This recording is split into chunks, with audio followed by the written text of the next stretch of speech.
Well, next up we meet a tenor whose lifelong ambitions to be a writer were almost quashed thanks to his great singing career. Rolando Villazón shot to international fame almost 10 years ago after singing alongside opera diva Anna Netrebko. However, he fell sick, and during this time he wrote his first book. Euromaxx caught up with him to find out more.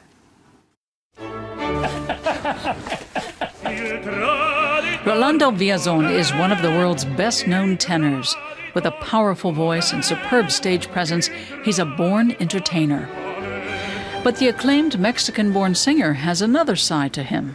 He always takes time to delve into the realm of literature and philosophy.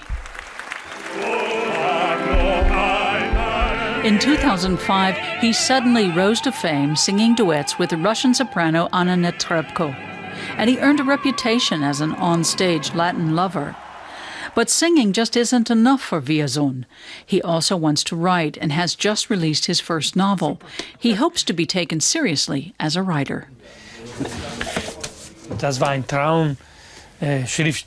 I've dreamed of being an author since I was about 12 or 13.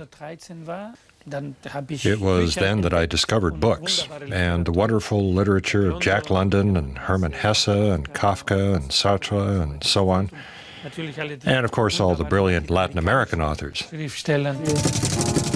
Villazón thinks of himself as a bit of a literature freak who likes to cite Kafka and Schopenhauer.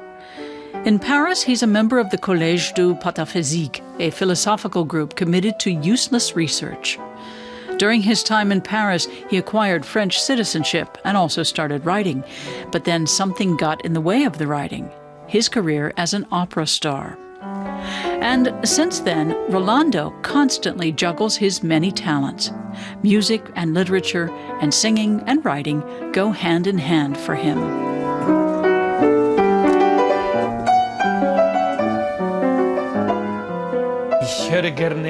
I really enjoy listening to music when I write. And I say to myself, what am I going to listen to next? There's a chapter where I just listened to the Beatles' Yellow Submarine over and over. But listening to Tchaikovsky also helps. The last line of the violin concerto.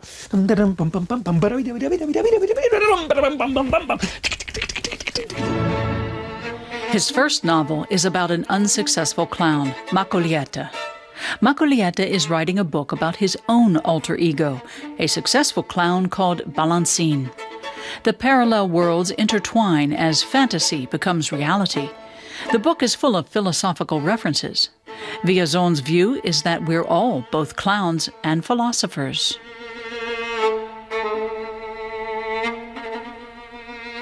Clowns and philosophers have to converge. A clown without philosophy or poetry is incomplete.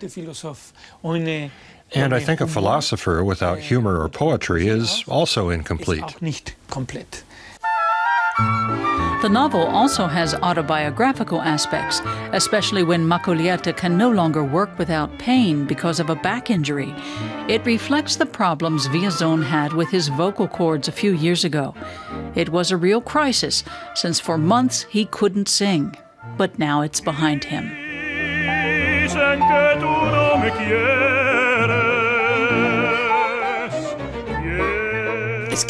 There were moments in my life, especially during that year, when I came back after that long year, when it was very difficult.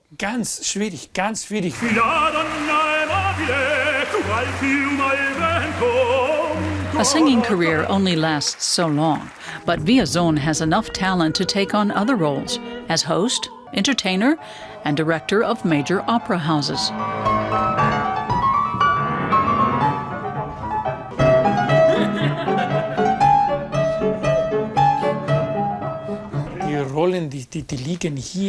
The roles are there, and I'm the actor who plays each one. They all come together, and they're all a part of me. Or maybe not a part, all of me.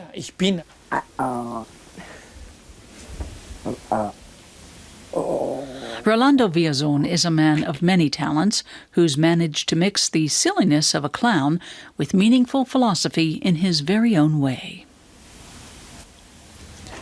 I'm not a clown.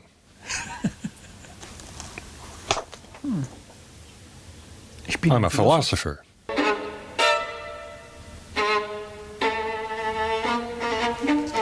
Ah ja.